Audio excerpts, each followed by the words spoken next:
GolfNewsRI presents the Golf Dudes Podcast.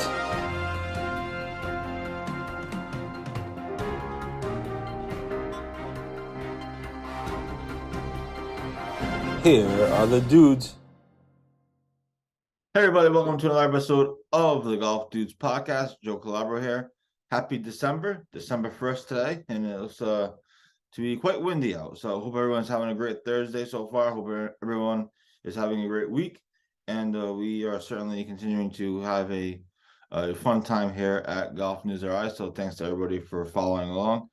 Just me today, and a few things to get to, and then we're going to show you episode 2 of Fit for Golf with Michael Edwards. So that's coming up in just a bit, but a few news items, a few housekeeping items, and then we'll be on our way. So again, thanks to everybody for following along, and hope everyone's having a great Thursday. And obviously, I hope everyone had a great Thanksgiving as well. Obviously, we were off last week, so hope everyone had a great time with friends and family and whoever else. So there's that. So a few housekeeping items to keep a watch for. Obviously, December is the last month of the year. We all know this. So we have a handful of end of year things coming out. Last year I did some of our top stories, top course reviews, kind of things like of that nature. I will be doing that again, obviously, once it gets closer to the last week or two of the year. So we'll have some of that stuff up. It's interesting content. Obviously, there's been a lot of significant stories this year on a local level, so those will all be included in some way, shape, or form. We're also planning out a big end of the year hype video, if you will, recapping where we've been and the US Open and Live Golf, and obviously the local stuff as well. So keep an eye on that. I think the tentative plan for that is to run it during the week between Christmas and New Year's. But I'll let you know that for sure. But I think that's a tentative plan. We actually have a meeting on Friday on it. So there's that. So that's gonna be really exciting. It should be really cool. Again, it's gonna be like a hype video / year in review video. So looking forward to that. And then the other big thing that we have is the survey. Obviously, we've been pushing the handicap survey over the last few weeks. We might do one more push of it this weekend, and then that's pretty much going to be it, at least for now. We'll deactivate it, and then we're going to put out the results.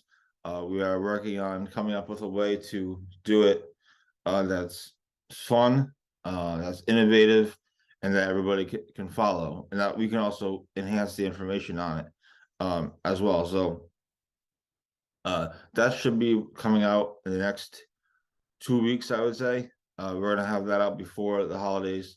So there'll be multiple stories on that. There'll be, obviously, we're gonna take a screenshot of all the data. I'll put that in a slideshow. That'll be one story, and then there'll be one or two more stories on the unveiling of the data and kind of what it means and etc. So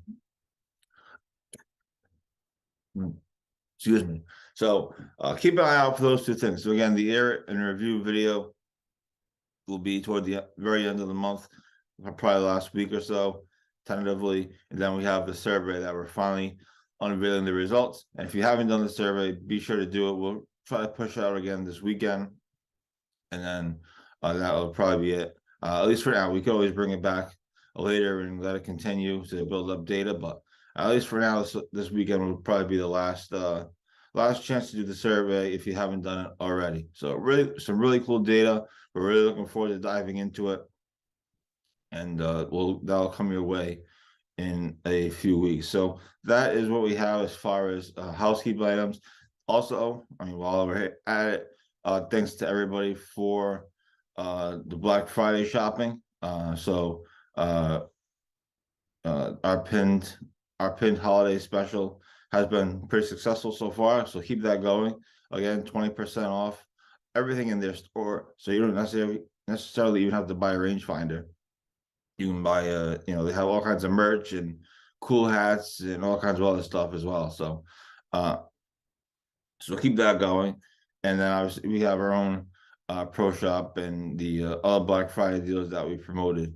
So thanks to everybody for that. And obviously, as we get into the shopping season now for Christmas, be sure to keep these things in mind. Not only our own pro shop, obviously, but Pinned and Greenside Golf and Clockett Golf and other places, other local businesses as well. So there's that. So now we're done with the housekeeping portion of the program.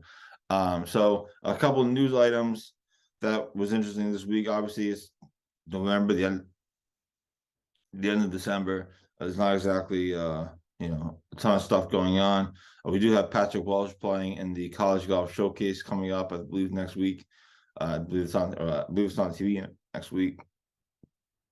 So we'll be obviously keep an eye on that. But a couple of news items. Pat Sheehan is playing in Q School next week. Champions Tour Q School, that is, obviously. And that's from December 6th to December 9th. The top player gets there's 5 fully exempt spots, and everybody else will be eligible to play in qualifying events for the Champions Tour. So we'll keep an eye on Pat Sheehan, obviously from Rhode Island, went to Pilgrim High School. Then he went to the University of Hartford, which is where I went to school. So that's kind of cool. So we'll keep an eye on that next week. That's December 6th to December 9th. He's on the Champions Tour. Other notables on the Champions Tour, as we mentioned in our article, were Fran Quinn, Owen Brown, Bob May, and Brandel Chambly, or other notables in Champions Tour Q School, I mean to say, is Fran Quinn, Owen Brown, etc. So good luck to all those guys. Obviously, special good luck to Pat Sheehan, and again, we'll track that starting next week. So super excited to follow that. It's been quite a run through Q School for us, as far as following Davis and Chris and Will, and now following kind of the end-ish of Pat Sheehan's Champions Tour Q School journey. So we'll keep an eye on that next week. Some cool data from the National Golf Foundation. I think their charts are so cool. They do such a great job.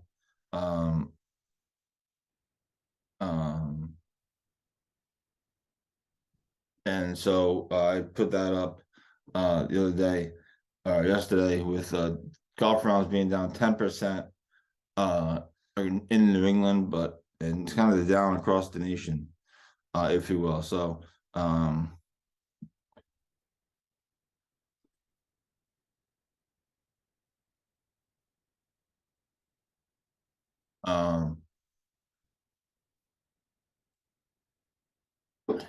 all right, sorry, I was we'll unveil later, but I believe we've added an advertiser, so I was just dealing with that. Say people text you when you're on the podcast. Anyway, we'll have more details on that announcement later. I just kind of broke the news, but anyway, where was it? Oh, the National Golf Foundation. Yeah, they have some really cool data. We used to do more of it back during the COVID times. They had more stuff about courses that were open for play and things of that nature. Obviously, there's no longer a need for that. But so we used to use them a lot more back during when we first started, and content was kind of lacking. But we'll try to do more with them, more with their data, more with their charts. Their maps are really cool, obviously, as you all see. So there's that.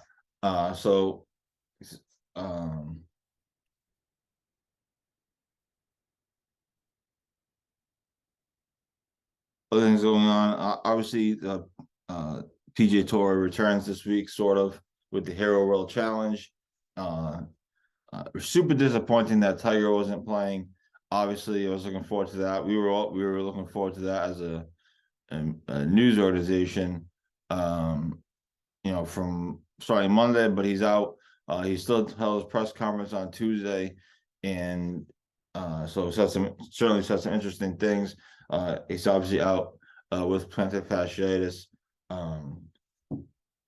I guess a positive of it, if there is such thing, a positive is that he got the plantar fasciitis because he was working on his game, working out, walking courses, and he's really pushing himself to be ready for this tournament, and then obviously for next season. So I guess if there's a positive of it, is that he's trying to put in the work. So again, it came back to bite him. Maybe he pushed too far, but if there is some positive, is that he's actually been putting in the work, trying to be ready to play. So I guess take that for what you will. But I look at that little piece as a positive. So the tournament obviously is a great field. Spieth, Thomas, John Rahm, all these guys are playing, so we'll have some coverage of that. If something crazy happens. The course is should be playing relatively easy, so the scores are going to be high. It's again, it's kind of the silly season of golf, especially not only for everybody locally, but on the PGA Tour. So they're not exactly playing like the toughest courses in the world, but obviously they're playing nice courses. So we'll have some coverage of that over the weekend, but no Tiger was kind of disappointing. The other thing that was interesting, I thought, well, a couple of things that was interesting from his press conference. One, he was obviously he was asked about LIV, as all these guys are, and he said that he thinks there's room for negotiations and some sort of compromise to take place, but Greg Norman has to go. Now this comes after Rory McIlroy said a couple weeks ago or whatever it was that Rory also said that Greg has to go. So I'm not sure that's going to have any impact. I'm not sure Greg Norman is going anywhere. I know there's been reports of it from other people, but nothing's actually ever happened. And I believe the LIV Golf has come out and said that those are not true, and Greg Norman is the CEO. I kind of agree with what Justin Thomas said in his presser. I believe it was yesterday. I kind of agree with him that neither side really is trying to really, or you see that the LIV side isn't really trying to make peace. I would extend that to both. I don't think either side really is trying to make an effort to make peace, if you will. I think both of them are kind of set in their ways, and they're just going to keep dragging this on. It feels like that. So we'll see. I mean, it's fascinating content, so I've enjoyed it. We haven't posted every single LIV versus PGA story because it's just not necessary. But it certainly has been interesting for sure. And hopefully it kind of stays interesting. LIV announced their schedule. They're not coming into New England next year. They did steal the Mayakoba golf course from the PGA Tour schedule. Mayakoba was a PGA Tour tournament or hosted a PGA Tour tournament anyways. And in fact, I think they just happened like a month or two ago, right? The Mayakoba Classic wasn't that a month ago, or so. That was a big get for LIV, and also Valderrama. I guess I never heard of it. Well, that's not true. I've heard of it. I'm just not that familiar with it. But that's a big course in Europe, and LIV got that one to host a tournament as well. So yeah. So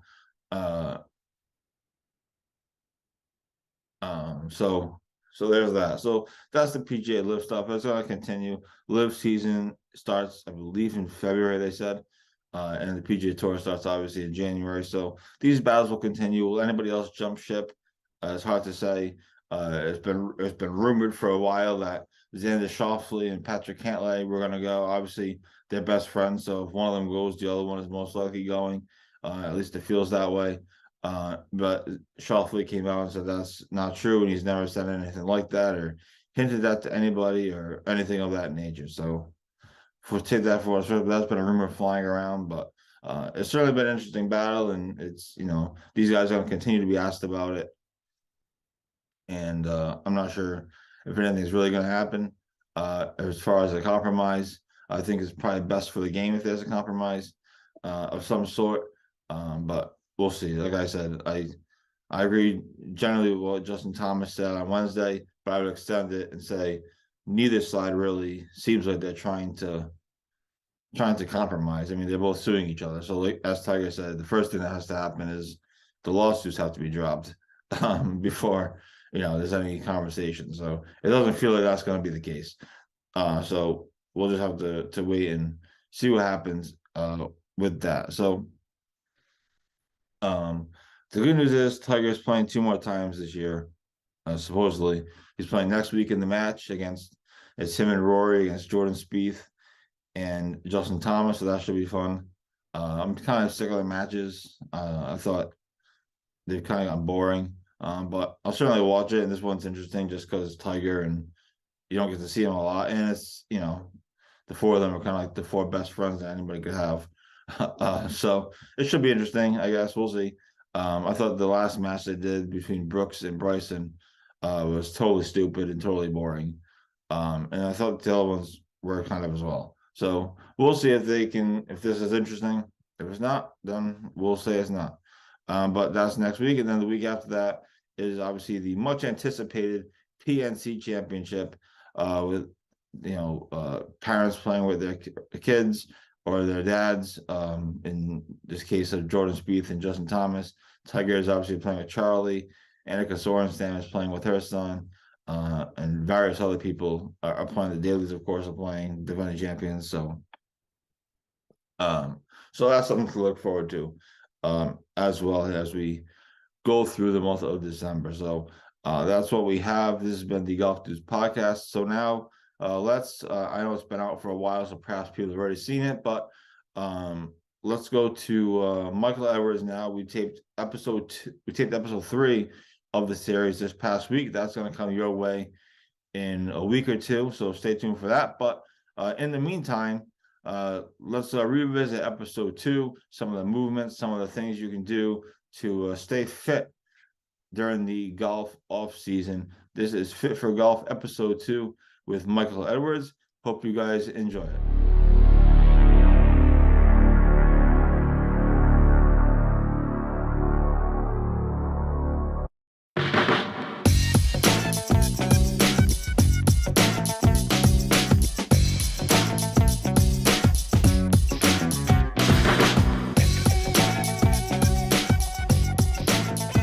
What's up, everybody? Welcome back for episode number 2 of the Fit for Golf series. I'm Michael Edwards, physical therapist and founder of Shore Golf Performance and Physical Therapy. Excited to, again, continue this collaboration with GolfNewsRI and bring y'all some educational content that y'all can watch and do during the off season. So today is going to be about building the foundation. And in order to build the foundation, you first must know what are the parts that go into making up that foundation. Right? The body is kind of like a house, right? So it's understanding the parts that go into the house. And it's crucial in order to understand how the body works, you must first understand the parts that make up the body. And that's going to allow for optimal function and performance, whether it's in your everyday activities in life or on the course as well. So today I'm going to take you through 8 movements that I take every single one of my players through. And all I want you to do is simply, can you perform the movement? Or can you not perform the movement? And while you're doing it, just take mental note of what do you feel? Do you have any pain, discomfort, stiffness? Whatever you may feel, just take note of it and be aware of it. Now, if you have any pain or discomfort, then that's not normal and we don't want pain, so don't push through that. But what I want you to do instead is give me a call, reach out to me, let's have a conversation, or get you in for a session. So without further ado, let's get moving.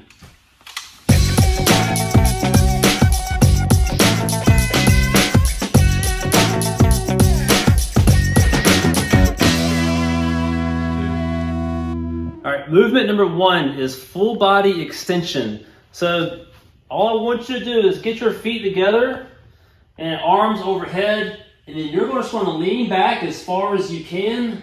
And then what I want you to think about is the front of your hip bones should be able to clear the front of your toes, and the back of your shoulder blades should be able to clear your heels. Now you're not necessarily going to be able to see that, but I just want you to feel, again, what do you feel? Any discomfort, any pain in the back? And just note.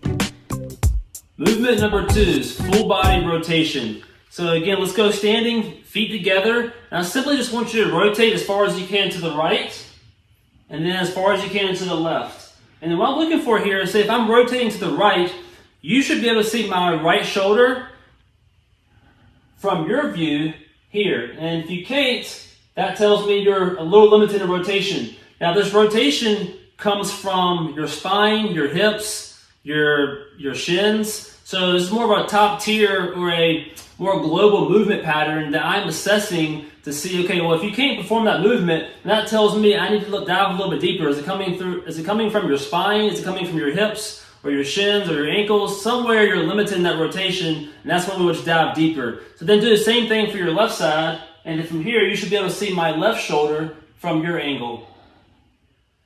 This is the third movement, back to wall lat test. So get up to the wall. You're gonna have your feet about a foot away, a foot off the wall. Ideally, your knees are directly over your heels, and then you're just gonna lean back into the wall. I want you to take a golf club. You're gonna place it right across your low back onto the wall. The club head's gonna be up, and then your goal is gonna be to do a pelvic tilt. So pelvic tilt is essentially just taking your pelvis and dumping it back. So I want you to think about pushing your low back into the wall. And when you do that, the club head's going to stay up. And then from there, ideally head against the back of the head against the wall. Thumbs are up, elbows straight. Just raise your arms as high as you can. Ideally, the thumbs should touch the wall. If they can't, that tells me you're tight through your lat. Typical conversations that I might see would be you bend the elbows to get the thumbs back, or you arch your back to get the thumbs back, but then you see the club drop. So that tells me you're arching your back and you're compensating. 2. The fourth movement is overhead deep squat. So take your golf club, and from here, I want you to go feet about shoulder width apart. You're going to hold onto the club. Arms are going to go overhead. And then from there, I want you to just sit back into a squat as far as you can, not letting the club fall or drop down. So from this side, from the side view, same thing. Arms overhead or club overhead. Sit back into a squat. And what I'm looking for is, can you get your femur, your thigh bone, below parallel to the ground? Can you keep the club overhead without rounding the back? There's other things I'm looking for, such as weight shift. Do you deviate one side or the other? This top tier movement can tell me a lot about how you move in life, but also in the golf swing.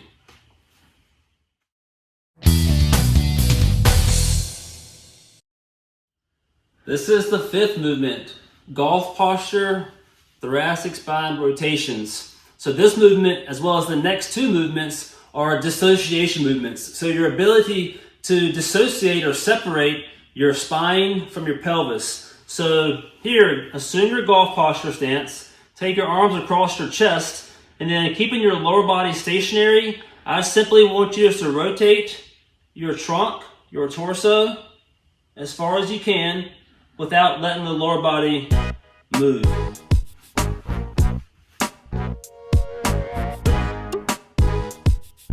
The sixth movement is golf posture pelvic tilts. So I want you to get into your golf stance, arms across your chest, and then here, I want to see you arch your back and flatten your back. So arch your back and flatten your back. Now can you do these movements without moving your upper body? So upper body is stationary, all you're doing is moving your pelvis.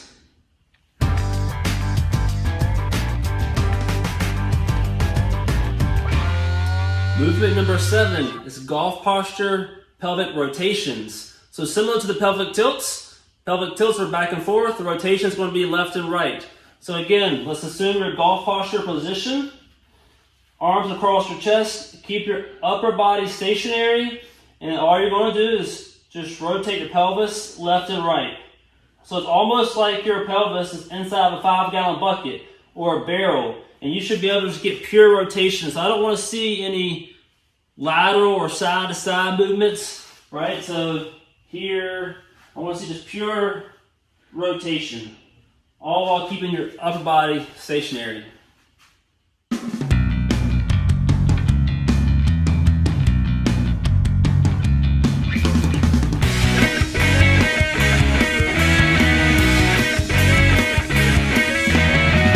Last one is called the neurodevelopmental sequence.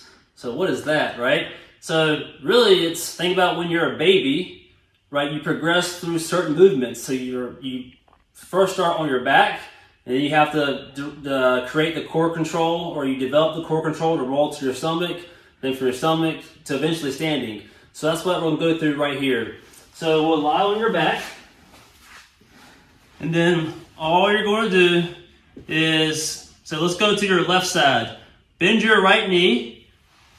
You're going to push through that right foot, roll to your side, roll to your stomach. From here, you're going to push up, going onto your hands and your knees. Then from here, you're going to go into a tall kneeling position, so on your knees. Hold for a few seconds. Again, see what you feel. Now from here, we'll go into a half kneeling position. So we go left leg forward. I would encourage you to do both sides, kind of just see if you notice any difference one way or the other. And then from there, just come to a standing position, and then ideally finish with a single leg stance.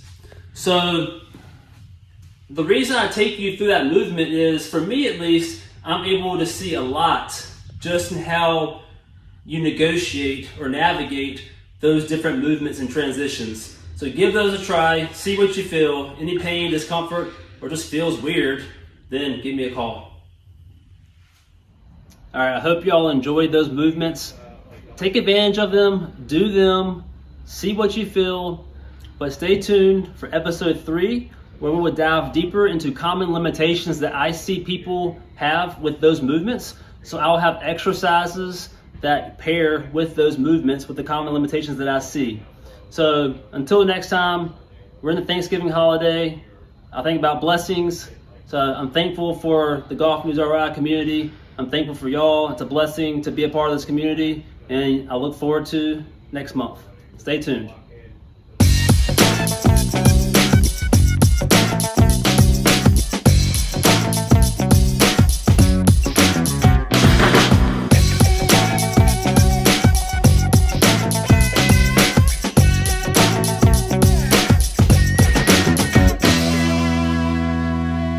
All right, and that was Fit for Golf with Michael Edwards. Thanks to Shore Golf Performance for continuing their support of GolfNewsRI. We really appreciate it. And again, like I said before the video, we just finished taping episode 3 of the series, and that will come your way in about a week or two. So stay tuned for that. So far, the series has been really fun. It's been pretty successful from our standpoint, and looking forward to continuing to build on it and continue it through kind of the winter months. So there's thanks to Michael for all his hard work and preparation and his ideas and things of that nature. Real quick here as we wrap up, a few things to keep in mind again. Survey, this will be the last weekend to do the handicap survey. If you haven't done it, feel free to go do it. Just search it on our website. We're also going to push it out this weekend.